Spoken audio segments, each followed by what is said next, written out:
istilah dulu yang sering saya dengar atau peribahasa dalam bahasa Indonesia itu adalah tong kosong nyaring bunyinya. Tong kosong nyaring bunyinya ini memiliki pengertian luas. Bukan hanya sekedar seseorang yang tidak punya kemampuan, tapi dia banyak ngomong tentang kemampuan tersebut seolah-olah dia paling pinter. Wing Chun, Nhịp Mạnh.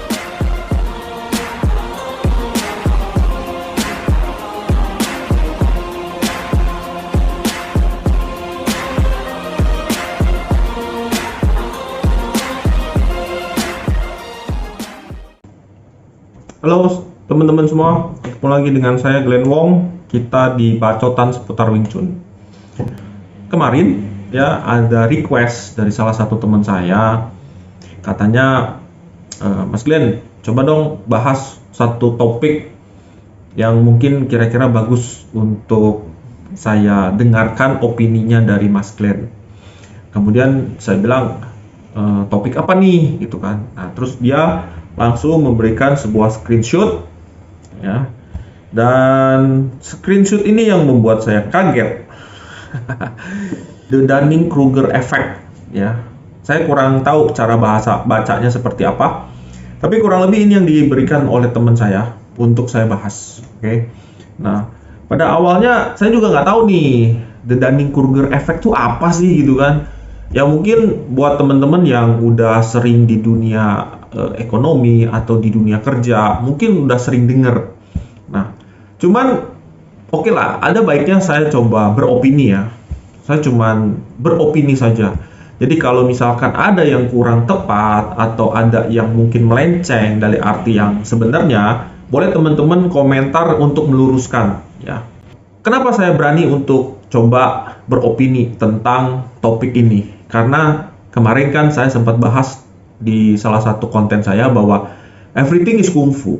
Jadi apapun yang ada di alam sekitar kita sebenarnya bisa kita gunakan untuk memantapkan keilmuan yang kita punya. Dalam hal ini mungkin buat saya pribadi adalah dalam proses latihan Wing Chun itu sendiri.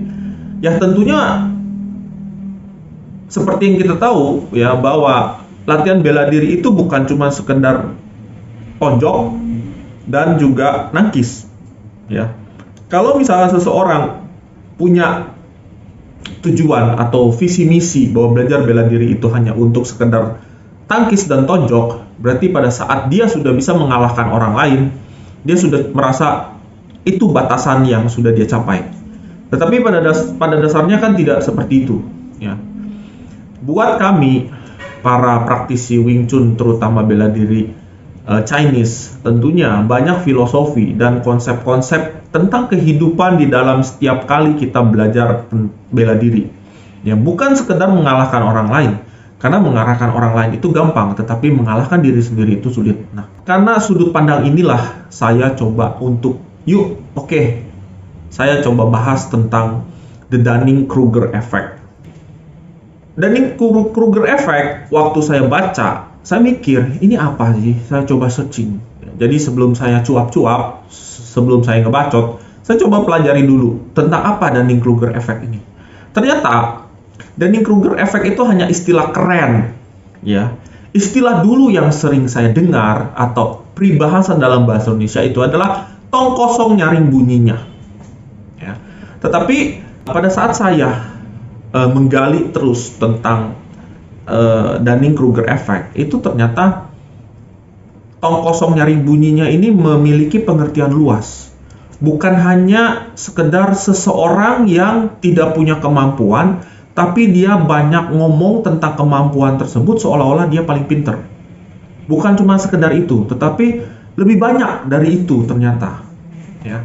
Dan buat teman-teman perlu tahu juga, Dunning-Kruger Effect atau efek Dunning-Kruger itu sebenarnya menimpa siapa saja, termasuk saya pribadi. Ya, tidak ada seorang satupun yang tidak terkena efek ini. Ya. Nah, dan efek ini juga tidak hanya di kehidupan ekonomi, juga di pemerintahan, juga di masalah instansi, juga di masalah dunia kerja, ya, dunia bisnis, perdagangan, sekolahan, mungkin dunia pendidikan, bahkan di dunia seperti yang sedang saya geluti, yaitu di dunia perguruan kungfu. Dalam hal ini adalah Wing Chun.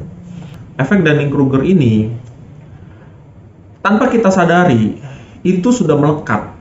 Nah, cuman problemnya, masalahnya, bagaimana caranya kita untuk terus aware dengan efek-efek ini. Supaya apa? Supaya efek yang terjadi itu tidak merugikan orang lain. Itu yang paling supaya kita hindari, ya, yaitu membahayakan orang lain, ya, atau merugikan orang lain. Ya. Saya disclaimer dulu sebelum lanjut bahwa ini sebenarnya bukan ranah saya untuk bicara, karena efek Dunning-Kruger itu nanti ada hubungannya dengan psikologis, dengan sudut pandang dan lain sebagainya. Tetapi ini akan menjadi ranah saya apabila saya mencoba menghubungkan apa yang terjadi di dunia nyata, di dunia sehari-hari itu dengan dunia pelatihan bela diri Wing Chun, terutama di kelas saya dan juga teman-teman praktisi yang baru belajar Wing Chun, ya. Nah, nanti kalau misalnya teman-teman mau menghubungkan itu dengan hal-hal yang lain, silakan aja. Karena seperti yang saya bilang bahwa everything is kungfu, ya. Jadi segala sesuatu itu bisa dihubungkan dengan kungfu. Jadi di Dunning-Kruger effect itu ada dua bagan, ya. Ada yang sebelah sini dan ada yang sebelah bawah, ya. Nanti teman-teman saya akan berikan screenshot secara lengkapnya. Nah, di bagian samping teman-teman bisa lihat bahwa ini adalah confidence, artinya kepercayaan. Di sini ada titik low dan titik tertinggi. Ini bagian yang saya ambil yang kira-kira menurut saya cukup paham dengan kata-kata yang ada di bagian ini. Nah, jika ini semakin ke atas, berarti kepercayaan diri kita itu semakin tinggi, ya kan? Nah, kemudian kalau yang di bawah ini adalah kompetensi. Kompetensi itu kayak semacam keahlian, skill yang kita miliki. Semakin ke tinggi, ya, skill kita sebenarnya semakin bagus, gitu kan. Nah, kalau di posisi titik di mana ini contoh salah satunya yang di atas ini, berarti di sana dia memiliki kepercayaan tinggi, tetapi skillnya itu kosong. Ini yang dibilang tong kosong nyaring bunyinya. Tetapi efek Dunning-Kruger itu bukan hanya ada di titik ini saja yang paling atas, ya. Kalau teman-teman lihat di sini ada tulisan of course I know everything. Jadi tentu saja saya tahu segalanya, tetapi sebenarnya dia kompetensinya itu rendah banget, ya. Nah, tetapi si efek Dunning-Kruger ini itu tidak hanya di sini saja, ya, tetapi dia juga meliputi 4 titik lain, ya. Nah, nanti saya coba sambungkan satu persatu terhadap latihan Wing Chun yang selama ini saya lakukan, ya. Buat teman-teman yang mungkin belum tahu Dunning-Kruger itu apa. Nah, jadi kalau misalkan teman-teman mau lengkapnya itu bisa searching di Google. Dunning-Kruger effect itu adalah suatu bias. Bias itu adalah seperti penyimpangan, ya, atau kelainan, ya, suatu bias kognitif, ya, ketika seseorang yang tidak memiliki kemampuan mengalami superioritas ilusif. Superioritas ilusif itu kayak semacam halusinasi yang menganggap bahwa dia itu yang paling hebat. Nah, artinya dia merasa kemampuannya itu lebih hebat daripada orang lain pada umumnya. Itu saya ambil dari Wikipedia. Kognitif itu apa, Mas Glenn? Nah, oke, kita persamakan dulu persepsinya. Kognitif itu sebenarnya suatu kondisi psikologis yang berhubungan dengan mental, ya. Seperti misalkan adanya perhatian, ya, penggunaan bahasa, daya ingat, ya, bagaimana kita berpersepsi, ya, terus bagaimana kita melakukan pemecahan masalah, kemudian bagaimana kita menuangkan kreativitas, ya, terus juga bagaimana pola pikir kita gunakan sebagaimana mestinya, itu kognitif. Jadi ada hubungannya dengan hal-hal seperti itu. Nanti apa hubungannya sama bela diri Wing Chun, Mas Glenn? Ya nanti pelan-pelan. Saya cuman menyamakan dulu persepsinya supaya nggak salah. Karena tadi disebutkan bahwa efek Dunning-Kruger ini sebenarnya hubungannya dengan psikologis. Dan seperti di depan yang saya sebutkan bahwa kita itu mengalami loh yang namanya Dunning-Kruger effect. Contoh paling gampang, itu juga baru kejadian sama saya. Jadi kemarin itu saya memposting suatu video di TikTok, kemudian ada yang komen. Komennya sebenarnya biasa aja. Ya dia mengatakan bahwa emang tangkisan kayak begitu bisa dipakai di jalanan. Kemudian saya nggak baca kalimat belakangnya. Nah lalu saya langsung berkomentar yang kemudian komentar ini saya hapus karena memang itu kesalahan saya. Ya jadi saya bilang ya begini lagi komennya, saya bilang gitu kan. Nah terus ternyata pas saya baca lagi, oh ternyata di belakangnya dia ada minta spill dong bentuk sparring atau penggunaannya pada saat berantem, dia bilang begitu.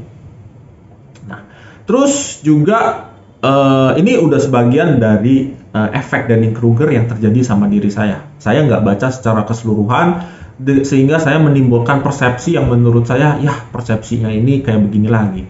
Ini pasti bocil nih, gitu kan. Ternyata pada saat saya coba lihat ke profilnya, ternyata bukan, dia seorang atlet dan juga mungkin ada melatih juga saat ini. Dan kemudian saya melihat satu video ya, dan menurut saya itu adalah suatu bentuk yang cukup bagus dan saya mengaguminya gitu loh. Jadi beliau ini dengan posturnya yang diperlihatkan di video tersebut melakukan gerakan yang itu adalah suatu bentuk koreografi, ya, tapi saya tidak berkomen bahwa itu koreografi, tetapi saya melihat suatu bentuk bahwa dengan postur yang seperti itu bisa melakukan kelincahan gerakan dan tendangan yang sangat bagus.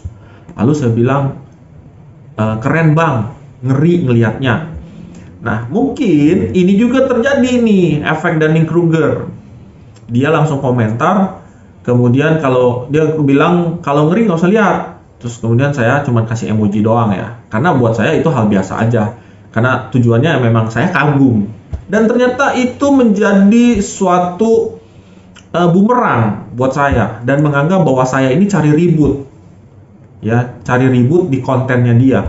Padahal sudah saya jelaskan sih sebenarnya, saya bukan cari ribut, saya hanya mengagumi Anda. Memang apa salahnya saya mengagumi gitu kan? Toh beliau juga membuat komentar di video saya, kenapa saya juga tidak boleh membuat komentar di video dia? Dan komentar saya itu bukan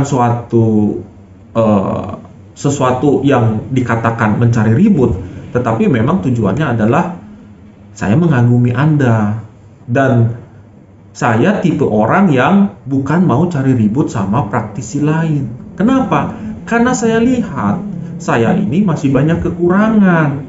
Toh kalau misalkan saya memang salah membalas komentar Anda, saya sudah minta maaf di awal. Saya bilang, ya saya salah lihat karena saya tidak baca kalimat belakangnya. Nah, itu contoh contoh mengenai efek ya Dunning-Kruger antara saya dengan dia ya. Nah, ya tapi kalau dia nggak mengakui bahwa itu adalah suatu efek Dunning-Kruger ya nggak masalah ya buat saya. Ini cuma saya mencontohkan saja. Karena seperti yang tadi pengertian bahwa Dunning-Kruger itu kan berhubungan dengan persepsi juga ya. Karena gini, di dunia ini banyak orang-orang yang sebenarnya sudah kena efek Dunning-Kruger dan menurut mereka ya mereka tidak salah. Ya. Dan opini yang namanya opini ya boleh-boleh aja, tetapi kalau opini ini sudah merugikan orang lain itu patut dipertanyakan apakah benar, dan kita harus mencari nih dasar-dasarnya kenapa itu terjadi dan itu kurang tepat. Contoh ya, setiap tahun saat datang bulan Desember ya dan menjelang masuk di tanggal 25 Desember setiap tahun orang-orang pasti selalu ribut, jangan pernah mengucapkan selamat hari raya Natal kepada umat Nasrani. Nah, saya bilang, apa salahnya? Gitu kan. Ya, tentunya dengan alasan berbagai macam, tetek bengek ini itu yang menurut saya itu akan memberikan suatu bias, ya, bias, istilahnya ke penyimpangan-penyimpangan terhadap konteks dari perayaan Hari Raya Natal. Dan akhirnya setiap tahun pasti selalu ribut antara saudara-saudara kita. Ya, padahal kita sama-sama tinggal di Indonesia yang menganut azas ketuhanan yang Maha Esa. Ya, ini menurut saya adalah suatu efek dari Dunning-Kruger. Artinya, ya terlalu percaya diri dengan komunitasnya, tetapi kurang kompeten dalam mengembangkan keilmuannya. Itu menurut saya.